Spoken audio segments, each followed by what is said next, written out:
So the question is, a thermally isolated cylinder closed vessel of height 8 meter is kept vertically. It is divided into two equal parts by a diathermic frictionless partition of mass 8.3 kg. Thus the partition is held initially at a distance of 4 meter from the top as shown in figure. Each of the two parts of the vessel contain 0.1 mole of an ideal gas at temperature 300 Kelvin.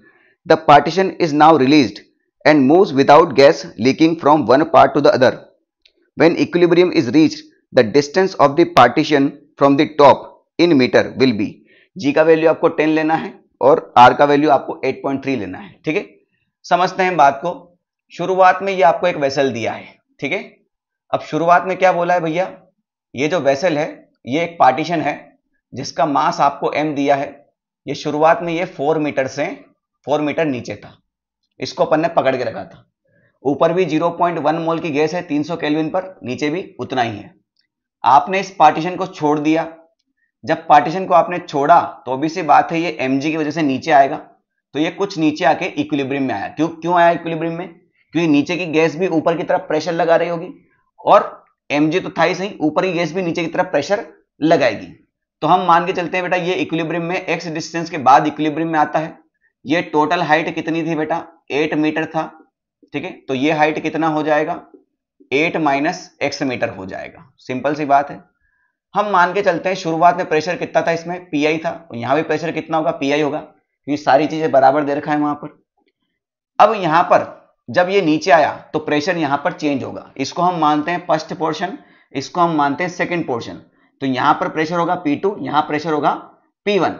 तो P1 pressure लगेगा नीचे की तरफ इस पर, इसका mg लगेगा नीचे की तरफ, और P2 प्रेशर लगेगा ऊपर की तरफ। तो हम प्रेशर बैलेंस करके एक इक्वेशन लिख देते हैं।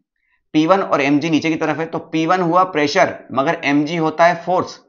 Force divide by area pressure होगा। तो ये फोर्स किस एरिया पे लग रहा है बेटा? इस पर। तो इसका एरिया तो दे नहीं रखा, तो इसका cross section area upon a मान लेते हैं थोड़ी देर के लिए। तो ये हो जाएगा mg डिवाइड बाई a, और ये हो जाएगा P2 के बराबर। ठीक है, समझ में आ गई बात? तो ये हमारी बन गई इक्वेशन नंबर 1। अब हमें P1 और P2 का मान रखना ही पड़ेगा, तभी तो ये इक्वेशन सॉल्व होगी, तभी तो x आएगा। सिंपल सी बात है।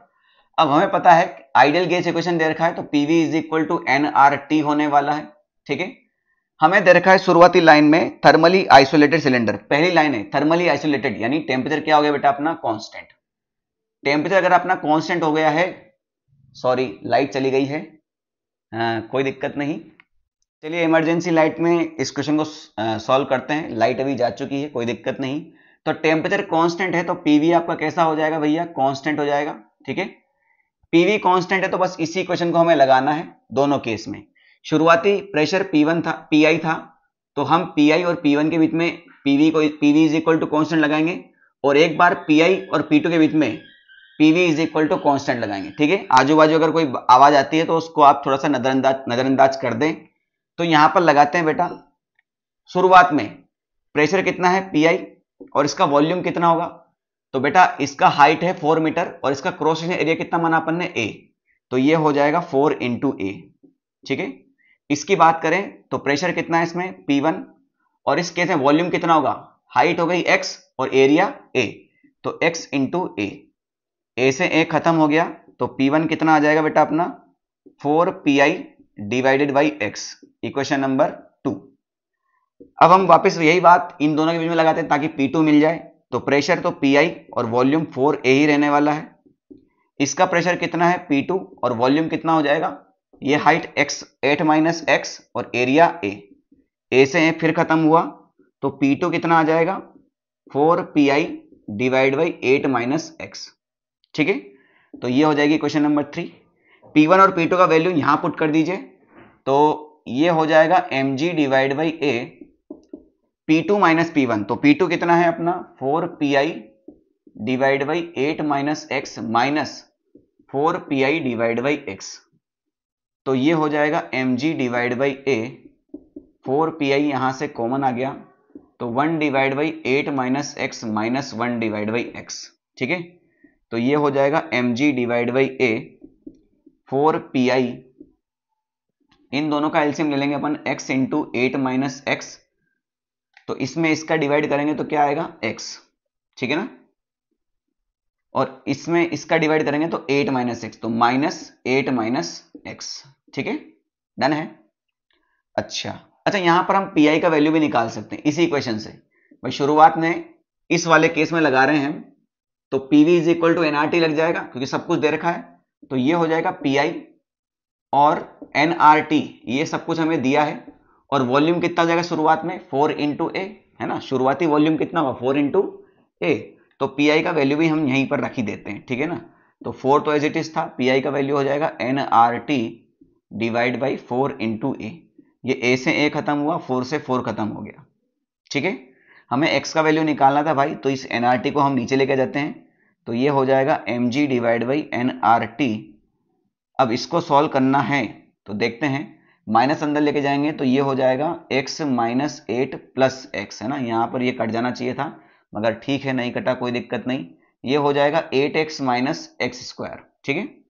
अब वैल्यू रखकर ही यहाँ पर सॉल्व किया जा सकता है, अदरवाइज और कोई तो ऑप्शन हमारे पास है नहीं, ठीक है। तो बस इसके अंदर वैल्यूज पुट कर देते हैं। m कितना है बेटा अपना 8.3 kg है, g का वैल्यू बेटा अपन को 10 लेना है, खुद ही क्वेश्चन में बोला है आपसे, ठीक है। n का वैल्यू कितना है 0.1 है, r का वैल्यू 8.3 लेना है, t का वैल्यू दे रखा है आपको 300, ठीक है। इसको सॉल्व करते हैं तो ये हो जाएगा 2x माइनस 8 डिवाइडेड बाई ये हो जाएगा 8x माइनस एक्स स्क्वायर, ठीक है। तो ये 8.3 से 8.3 खत्म हो गया, पॉइंट हटाया तो ऊपर 0 आ गया, ये 2 जीरो से ये 2 जीरो खत्म हो गया, तो नीचे सिर्फ यहाँ 3 बचता है, क्रॉस मल्टीप्लाई करोगे तो ये हो जाएगा 8x माइनस एक्स स्क्वायर, 3 से मल्टीप्लाई किया तो 6x माइनस 24, क्वाड्रेटिक इक्वेशन बन गया, यानी x के दो वैल्यू आएंगे, एक सही होगा और एक गलत हो जाएगा।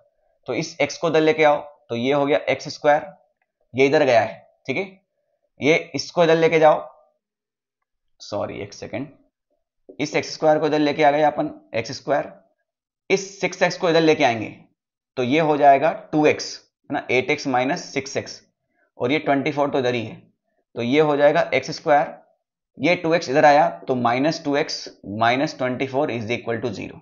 आप सॉल्व कर दीजिए, 2x को आपको इस प्रकार से डिवाइड करना है कि मल्टीप्लाई करने पर -24x स्क्वायर आ जाए, तो 12 और जोड़ने पर 2 आए, तो कैसे करेंगे भैया, 6 4 जा 24 हो जाएगा, तो ये हो जाएगा x square plus 4x minus 6x, है ना, ऐड करने पर -2x आना चाहिए, -24 इज इक्वल टू 0, तो x ये हो जाएगा x प्लस 4, यहां से 6 कॉमन लिया तो ये हो जाएगा x plus 4 is equal to 0, तो ये x प्लस 4 फिर से कॉमन लिया तो ये हो जाएगा x minus 6 is equal to 0, तो भैया x की वैल्यू यहाँ -4 आ रही है जो कि पॉसिबल नहीं है, यहाँ 0 करेंगे तो x का वैल्यू 6 आ रहा है जो कि पॉसिबल है, तो x इज इक्वल टू 6 इसका करेक्ट आंसर हो जाएगा, ठीक है।